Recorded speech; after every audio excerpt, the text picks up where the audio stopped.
Ya twongeye kubaha mwaramutse abakunzi bacu badukurikira ku cumba c'abakiranutsi cyangwa se the room of righteous, ndetse kandi uyu munsi twagiriwe amahirwe kuba mushobora kudukurikirana no ku Itongo TV ndetse n'Urubunga TV, ahose muradukurikira.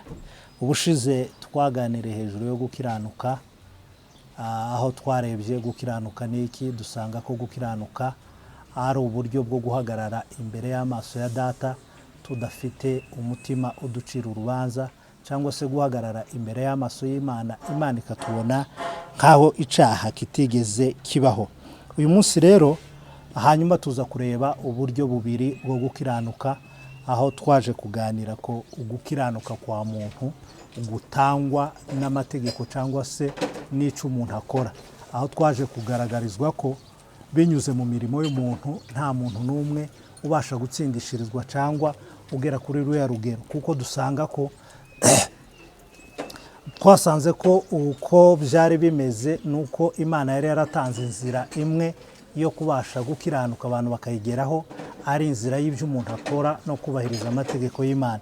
Bibiliya itubwira yeruye kuko mu babayeho bose nta wabashe kubikora kugira ngo abashe kwemerwa n'Imana. Uyu munsi rero twifuje kugira ngo tuze kuganira gukiranuka kwa kabiri, igice cya kabiri, cyangwa se ariyo the God's righteous, gukiranuka kw'Imana. No kuvuga ngo uko gukiranuka kw'Imana ntarakomeza, ndaza gusoma umurongo umwe wonyine, Abafilipi igice cya 3 umurongo wa 9, biravuga ngo kandi mboneke ndi muri we ndafite gukiranuka kwanje kurya kwa muntu gatwavuze kutabasha kugira ico kutugeza. Bibiliya iravuga ngo kandi mboneke ndi muri we ndafite gukiranuka kwanje kuva mu mategeko, ahubwo mfite ukuzanwa no kwizera Kristo, ariko gukiranuka kuva ku Mana duheshwa no kwizera.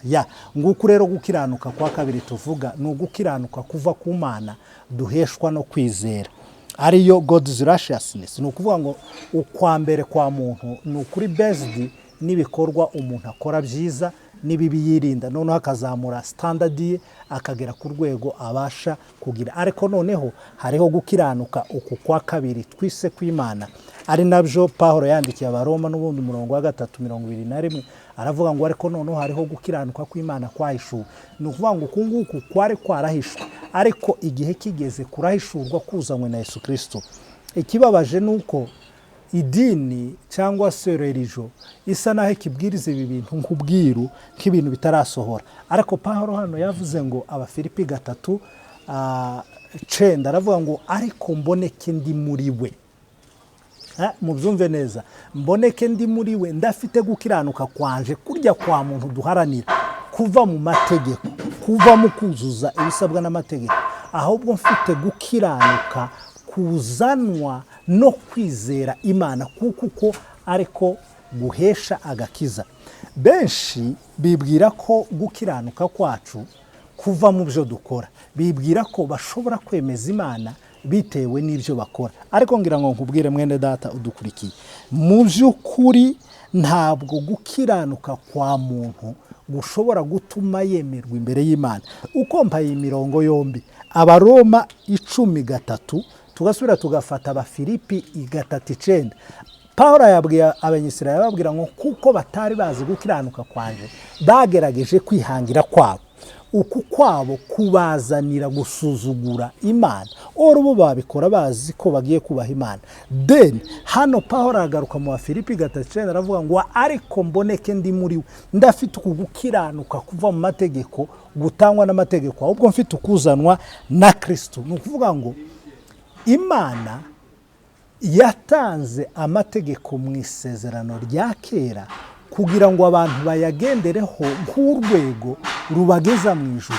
Ariko noneho Imana ubwayo ibona igiye kuzomara abantu bagira gutya pe kugeza ubwo Imana yahinduye system, iravuga ngo noneho system ihari sinkigiye gukorana n'abantu bansanga kubera ko umuntu ari umunyantege nke. Imana ubwayo yemera gusanga umwana w'umuntu iramanuka. Habe no mu isezerano rya kera Imana ibikora, iba hari amategeko yagezaho ireba iravuga ati aba bantu nintabakorera systeme bazashira. ifata systeme iravuga ngo ibwira Mose imuhiyerekwa Mose yerekwa ihema ryari mu ijuru ryubatswe n'Imana. Iravuga ati genda ukorere ikintu gisa niki nze mbonaniramo n'abantu. Umuntu noneho muzakushiraho systeme ya Isiraheli. Umuntu nazaza akora icaha azagenda azana igitambo. Namara kuzana igitambo noneho igitambo gitsimbure wa muntu kugira ngo abantu ntibapfe. Nukuvuga ngo nuko gukiranuka kwa muntu kwari kwabaye ingume, kwari kwananiranye, ariko Imana iza gushakisha uburyo yakoresha kugira ngo abantu byibuze babona agahenge. Nukuvuga ngo umuntu yakora icaha ce kigatsimburwa n'itungo kugira ngo abashe kubabarirwa mu gihe cy'umwaka. Nico rero Imana yakoze. Nukuvuga ngo igihe kiraza ngo kigere igihe cy'umusaraba wa Yesu Kristo. Pawulo niko yavuze ngo igihe gikwiye gisohoye Imana yemera kudupfira turi abanyabyaha. Nukuvuga ngo gukiranuka kwacu tubonera muri Yesu Kristo si ukuva mu byo dukora, si ukuva mu mirimo yacu, ni ukuva mu kwizera igitambo cy'umwami wacu Yesu Kristo. Pawulo abivuga gute mu Efeso 2:8 aravuga ngo mwakijijwe n'ubuntu ntibyavuye ku mirimo myiza yanyu kugira ngo hatagira uwirata. Ubu nyine hari abantu bashobora kwirata, njewe nakoze ibi, njewe ngira utyo kamusanga umuntu niba uri foro wenda iki kintu utazugikora ukagira ngo none uri igitangaza. Ariko Bibiliya tubwiye ngo mwakijijwe n'ubuntu kubwo kwizera. Ni ukuvuga ngo gukiranuka kwacu tuguhabwa ryari? Tuguhabwa iyo twizeye. Ni ukuvuga ngo iyo tuvutse ubwa kabiri. Bigenda gute? Ni ukuvuga ngo iyo umuntu avutse ubwa kabiri ico gihe ukizera nibwo uhabwa kugukiranuka kutava mu mirimo kandi ugahita utsindishirizwa burundu. Ni ukuvuga ngo uwizeye Yesu Kristo uwo nguwo abavuye mu mwijima, abavuye mu butware bw'urupfu yinjiye mu muco, uwo niwe ubasha kugera kuri rwa rwego rubasha gukiranuka. Twavuze muri definition imwe ivuga ngo gukiranuka kugera kuri standard Imana ishaka ni ukugera ku rwego Imana ikureba ikabona nta caha wigeze ukora. Ese ibyo biba ryari? Ngiki kibazo wibaza. Ukora byinshi byiza, ugerageza byinshi, ariko hari umunsi wari wicara wenyine ukavuga ngo mu by'ukuri Imana indebe, irandeba neza indebe imbone ko nta caha nigeze nkora.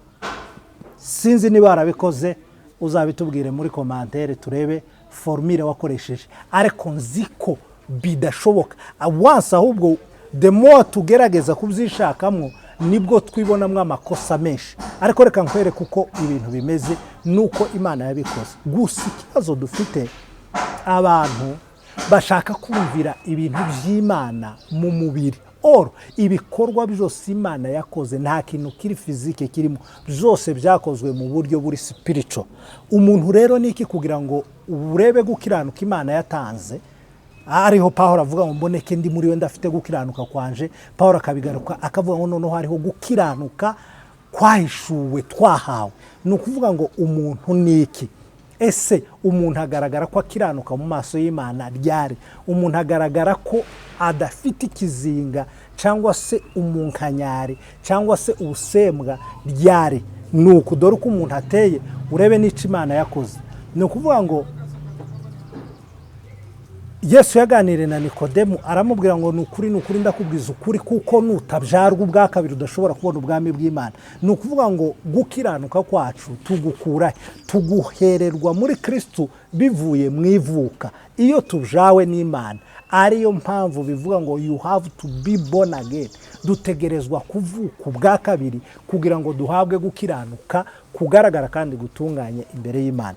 Reka mbereke dore umuntu uko ateye. Ni ukuvuga ngo umuntu abyarwa na se na nyina, ariko agasubira kandi akabyarwa n'Imana. C'est-à-dire umuntu harimo abantu babiri kugira ngo muze kumva ko gukiranuka kwacu kutava mu byo dukora, ahubwo gukiranuka kwacu kuva mu ivuko. Ni ukuvuga ngo umuntu nje uvuga nitwa Nganire, muhamubona kuri kamera.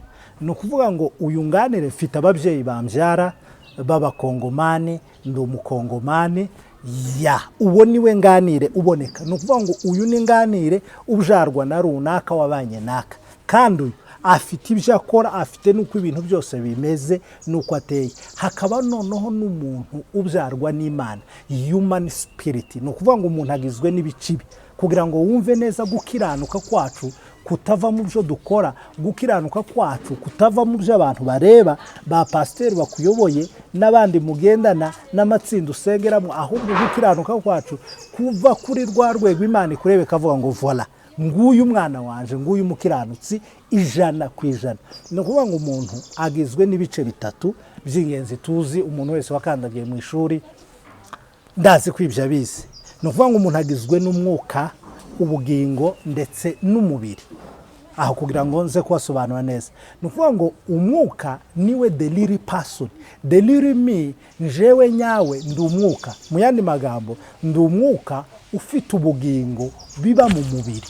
Ni ukuvuga iki? Uyu mubiri niwo wabyawe na data ku mubiri, ariko nganire umwuka nyawe nabyawe n'Imana. Kuko biravuga, Yohana yabivuze neza, aravuga ngo abo ntibabyawe n'ubushake bw'umugore n'umugabo, ahubwo babyawe n'ubushake bw'Imana. Ni ukuvuga ngo Imana, umuntu ni umuntu abyara umuntu, Imana ni umwuka nayo ibyara umwuka. Ni ukuvuga ngo iyo nkijijwe, iyo nizeye, iyo mvutse ubwa kabiri ariko kwizera Yesu Kristo nk'umwami n'umukiza, ni ukuvuga ngo ico gihe umwuka wanje ari wenje. Twavuze ko I am a spirit, I live in a body, I have a soul, I live in a body. Ni ukuvuga ngo ndi umwuka ufite ubugingo biba mu mubiri. Ni ukuvuga ngo iyo ukijijwe uvutse ubwa kabiri, mu mwuka wawe uhita ukizwa 100%, ukaba umukiranutsi 100%. Ni ukuvuga ngo gutsindishirizwa guhita gutekinga place at that moment when you have been born again. Ni ukuvuga ngo iyo twizeye, ni ukuvuga ngo aho tuba dufite ikimenyetso. Ni ukuvuga ngo aho mu mwuka deal ihita irangira burundu, noneho tukaba bakiranutsi. Uwo niwe muntu Imana izi, ni nawe muntu Imana ireba. Kuko ivutse ubwa kabiri, mu mwuka wawe uhita ukizwa burundu. Ni ukuvuga ngo mu mwuka wawe uhita utsindishirizwa burundu. Ni ukuvuga ngo aho ngaho tuba dufite cya kimenyetso, kuko turi abana b'Imana. Aho rero niho Imana izirebe kavuga ngo nguyu umukiranutsi wanje. Ugeze kuri rwa rwego, ni ukuvuga ngo Imana ntikubona nk'umuntu wakoze icyaha ukundi. Then hakazaho igice cya kabiri cyitwa soul, arico twita mu bugingo. Soul arico kigize umuntu tuzi. Ni ukuvuga ngo soul ni consiste, igize emotion, mind, feelings, intellect. Ni ukuvuga ngo niho tubonera umuntu tukanamukalifya, tukavuga ngo runaka azarakara, azayishima, azaseka, ateye gutya. Ni ukuvuga ngo navuze ngo iyo tuvutse ubwa kabiri mu mwuka ari we, duhita tuba bakiranutsi imbere y'amaso y'Imana 100%, tugatsindishirizwa. Then mu bugingo rero ariho muri soro twavuze hagize ibyo bintu, hagize feeling na emotion. Ni ukuvuga ngo umuntu wavutse ubwa kabiri mu bugingo agenda hinduka buhoro buhoro, ni processes. Ni ukuvuga ngo wakundaga ibintu bibi ugenda ubireka buhoro buhoro. Mu mwuka the little person, umuntu nyawe ari nayo murabizi, kuko uyu tuvuga siwe muntu. Muzarebe uyu muntu yapfuye, tuvuga ngo umubiri wa runaka ushinguye hanye naka, c'est-à-dire runaka we si ushinguye hariya, ariwe twavuze hariya diri bayarangiye. Once ukijijwe, once wizeye, uhita utsindishirizwa, uhita umwana w'Imana 100%. Then iyo bigeze mu bugingo ari nabyo tuziho abantu, tukavuga ngo runaka ateye gutya na gutya na gutya na gutya. Ni ukuvuga ngo mu bugingo processes yo ntiyarangiye, processes ni continuelle, irakomeje, tugenda duhinduka buhoro buhoro. Ariho Paulo yandikira Abaroma 12 umurongo wa mbere avuga ngo nuko rero bene data ndabinginga kubw'imbabazi z'Imana mutange imibiri yanyu ibi bitambo bizima bishima. Kandi umurongo wa kabiri avuga ngo kandi muhinduke mugize imitima misha. Iyi Bibiliya dukoresha ikoresha nyine ijambo, ntikoresha ijambo ry'umwimerere, ariko nusoma ibindi zindi mvugo biravuga ngo be transformed by renewing your mind, by changing your thought. Ni ukuvuga ngo mu bugingo tugenda duhindura imitekerereze yacu, ariho havamo za repentance, truth repentance nyayo. Ni ukuvuga ngo tugenda duhinduka buhoro buhoro mu bugingo bwacu muri soul. Then tukagira igice cya gatatu. Igice cya gatatu ni iki cyitwa body, ari naco turwanisha gushaka gukiranuka kutugira qualifié. Nigeze numva umugabo umwe yigisha nja gutekereza ko yayobewe, ariko nyuma yaho nsanga yabitoye. Ubwo aravuga ngo inzira ija mu ijuru ni inzira iri compliqué kandi izajamwe imbarwa n'ibiki. Ku ruhande rumwe bifite ukuri, ku ruhande nyarwo ni ikinyoma. Bagasoma n'imirongo bakavuga ngo Yesu yaravuze ngo inzira igana kurimbuka ni inzira ngari, ariko inzira ija mu ijuru ni irembo rito rifunganye. Ibyo ntibamenye ico Yesu yavugaga. Iryo ni ijambo Yesu yivugiye wenyine, avuga ngo inzira igana ku kurimbuka ni inzira ngari kandi abayicamo ni benshi, ariko inzira igana ku bugingo ni irembo rifunganye. Mwibuke ko yavuze ko ari we rembo, kandi aravuga ngo niwe nzira n'ukuri. Yabwiraga abayuda batamwizeraga, bari bibereye mu mategeko bategereje undi uzaza. Inzira yabo bari muri Judaisme bose baganaga muri iyo nzira, ariko inzira yavugaga yari yo kwizera, kumwizera. Akavuga ngo abanyizeye ni bake, inzira igana ku bugingo irimwo bake, abenshi bibereye muri Judaisme. Ariko Yesaya yabivuze neza, ahanura umusaraba, aravuga ngo kandi hazaba inzira nyabagendwa, abantu bose bazayicamo. Icyo nari mvuze ni ukuvuga ngo aha rero mu bugingo niho dusanga mu mubiri, muri body. Ni ukuvuga ngo muri body niho dusanga dushakira gukiranuka kudashoboka. Ariko nari mvuze uwo mugabo wari havuga bwiza bati ngo abagabo baragerageje, abagore bataramye arabavuga bagurutse, ngo inzira iragoye. Afete ni inzira irimo imanga, ni mu bikunduke, ni ahantu haruhije. Nitubishakira iri juru tukarishakira mu byo dukora, mu by'ukuri bariya bananiwe ntaco tubarusha, natwe turabananiwe. Ariko mwibuke ko Yesu yavuze ngo nije nzira n'ukuri. Iyi nzira rero yitwa Yesu kuyigira mbi kandi igoye ni ikibazo, ariko nituyishakira mu mubiri rero ngira ngo nkubwire wowe mwene data udukurikira, mu mwuka wawe ari we wowe, wansi uvuka ubwa kabiri 100% umukiranutsi imbere y'amaso y'Imana, kandi uwo niwe muntu w'Imana. Mu bugingo tugenda duhinduka, ariho muri solo.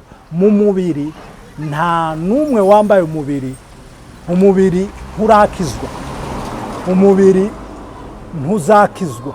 Ni ukuvuga ngo mu mubiri ushobora kurara mu masengesho, ugasenga uri ku musozi, uri mu butayu, ukanacumurirayo. C'est-à-dire iyi body ni ukuvuga ngo iracafite ingorane. Ni ukuvuga ngo umubiri buri wese nuja kwi-examine wihereyeho mu mubiri. Mu by'ukuri uri mu mubiri wese akora ibyaha, uri mu mubiri wese akora ibyaha, uri mu umubiri nturakizwe. Icakoze ufite amakuru meza, aho Pawulo yavuze mu Filipi 3:21 aravuga ngo naho twebweho iwacu ni mu ijuru, niho dutegereje umukiza ko azava aje guhindura uyu mubiri. Ni ukuvuga ngo uyu mubiri utegereje gucungurwa. Rero wowe wumva ko ushakisha gukiranuka kutanyuze mu kwizera Yesu Kristo icyo yakoze, mu by'ukuri binyuze muri wowe, by your good works you can't be qualified. Nta muntu n'umwe tuzi wigeze agaragaraho gukiranuka binyuze mu byo akora. Ariko nyuma yuko twizeye igitambo, unabirebye no mu isezerano rya kera, mu by'ukuri iyo bakora, urebe ngira ngo nkwereke uburyo Imana ijajinga n'uburyo Imana itureba n'urugwego uburyo twarugeraho, n'uburyo bumwe gusa. Mu isezerano rya kera iyo umuntu yakoraga icyaha, waragenda gukazana igitambo. Habaga hari ibintu bitatu. Umutambyi yabaga hariya, igitambo kikabaha, uwakoze icyaha akabaha.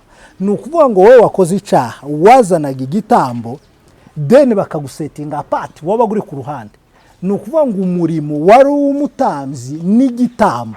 Ni ukuvuga ngo wowe ntiwabaga examine, kuko wowe uri mubi, wowe uri uranduye, ahubwo ukazana itungo ridafite inenge, kuko ryapimwaga panda 4 jours, bakaricekinga bakareba ko ridafite lawama lolote, basanga ridafite inenge. Noneho umutambyi agafata itungo, uwakoze icyaha agafata igitambo, agakora mu mutwe mu ruhanga, akizera kw'ibyaha bye. Umva ibintu byose bizingiye mu kwizera. Akizera kw'ibyaha bye bibaye transforme mu gitambo, akababarirwa igihe cy'umwaka. Ibi ngira ngo ubyumve neza, ntibibe amakuru gusa. Ni ukuvuga ngo ubu bwari ubuhanuzi bukomeye, bwari ubuhanuzi buvuga ko Kristo azaba umutambyi mukuru, Kristo azaba igitambo. niba twarizeraga, niba mu isezerano rya kera barizeraga ihene igatwikira ibyaha mu gihe cy'umwaka, ese bimeze gute ku gitambo cya Yesu Kristo? Ni ukuvuga ngo twe mu isezerano risha natwe dufite umutambyi uruta Aroni wicaye hariya, kandi yicaye iburyo bwa data n'uyu munsi adusabira. Ni ukuvuga ngo uyu mutambyi wacu arahari, igitambo cyacu cyarabonetse, kandi nacyo ngo kimare kuboneka kirapimwa, ngo kimare gupima kiremerwa, kirangije kwemerwa kiratambwa. Bityo natwe kubabarirwa kw'ibyaha byacu ntikwaba kukiri mu ihene mu gihe cy'umwaka, ahubwo twe kubabarirwa kwacu no gukiranuka kwacu biva mu kwizera iki gitambo cyacu cyatambwe. Nguko rero gukiranuka aho tugukura ni muri ibyo. Rero nkaba dushoreje ariko kugira ngo wumve ko gukiranuka kwawe ntikuva mu byo ukora, ahubwo kuva kwizera muri iki gitambo nk'uko byakoraga. Turabashimiye inshuti mudukurikiye, tuzakomezaho ibice bikurikiyeho muri iri somo. Murakoze cyane.